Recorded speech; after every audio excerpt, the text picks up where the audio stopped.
Hello! ഇതേപോലെ കുറച്ച് ഫ്രൂട്ട്സിൻ്റെ കവറുണ്ടോ നിങ്ങളുടെ കയ്യിൽ? ഉണ്ടെങ്കിൽ അത് എടുത്തിട്ട് പോരേട്ടോ. ഇന്ന് നമുക്ക് അത് വെച്ചിട്ടൊരു കൂട്ടം ചെയ്യാം. എന്താണെന്നല്ലേ, അതായത് ഇതേപോലെ ആ ഫ്രൂട്ട്സിൻ്റെ കവർ ഒന്ന് രണ്ടായിട്ട് മുറിച്ചെടുക്കുക. മുറിച്ചെടുത്തതിന് ശേഷം ഇതേപോലെ ചെറിയ ചെറിയ ആ ഒരു ലൈനിൽ കൂടെ തന്നെ കട്ട് ചെയ്ത് കഴിഞ്ഞാൽ നിങ്ങൾക്ക് ചെറിയ ചെറിയ പീസസ് കിട്ടും കേട്ടോ, ഇതേപോലത്തെ. എന്നിട്ട് അതെല്ലാം അങ്ങോട്ടും കൂടി കട്ട് ചെയ്തെടുക്കുക. ഒരു 3-4 കട്ട് ചെയ്തെടുത്താലാണ് നല്ല ഭംഗിക്ക് ഇരിക്കുള്ളൂ. നിങ്ങളുടെ കയ്യിൽ ആവശ്യത്തിനുള്ളതിനനുസരിച്ച് എടുക്കുക കേട്ടോ.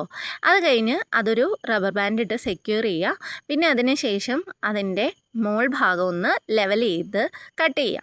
അതേപോലെ തന്നെ താഴ്ഭാഗവും ഒരുമിച്ച് കട്ട് ചെയ്തെടുക്കുക കേട്ടോ. എങ്കിലാണ് അത് ഒപ്പം നിൽക്കുമ്പോൾ കാണാനൊരു ഭംഗി ഉണ്ടാവുള്ളൂ. അത് കഴിഞ്ഞ് നിങ്ങളതൊന്ന് വെറുതെ എടുത്ത് നോക്കിയേ, കാണാൻ എന്തൊരു ഭംഗിയാണല്ലേ. അത് കഴിഞ്ഞിട്ട് നിങ്ങൾ അതിനകത്തോട്ട് കുറച്ച് തെർമോക്കോൾ ബോൾസ് ഒട്ടിച്ചു കൊടുക്കുക. എൻ്റെ കയ്യിലുണ്ടായിരുന്നത് കുറച്ച് പഴയ തെർമോക്കോൾ ബോൾസാണ്. അതിൻ്റെ പോരായ്മകൾ ഇനി ഉണ്ട് കേട്ടോ.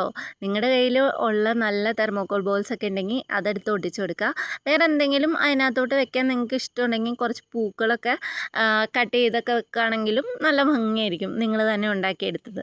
അപ്പോൾ എങ്ങനെയുണ്ട് നമ്മുടെ ഈ ഒരു ഡെസ്ക് ഡെക്കോർ? ഇഷ്ടപ്പെട്ടോ? ഇഷ്ടപ്പെട്ടാൽ കൂടെ കൂടിക്കോ. Okay, by.